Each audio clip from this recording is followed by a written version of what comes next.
Hey guys, in this video, I'll show you how to get your secret recovery phrase from your Phantom wallet. Alright, let's begin.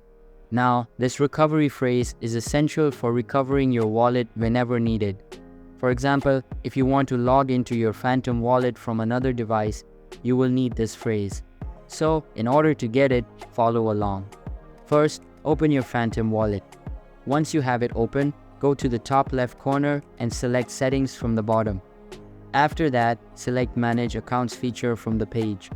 Now, if you have multiple accounts, they will appear here. Next, find the option to show the secret phrase. You will need to enter your password before it is displayed. It's crucial to remember that your recovery phrase is the only way to recover your wallet. Therefore, do not share this phrase with anyone.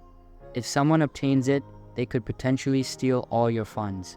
After entering your password, check the confirmation box and click Next. Now you will see your secret recovery phrase. I will censor mine for security reasons, but that's the process you need to follow. So that's basically how you can get your recovery phrase from your Phantom wallet. And that's it for this video. If you find this helpful, consider subscribing and giving this a big thumbs up. Thanks.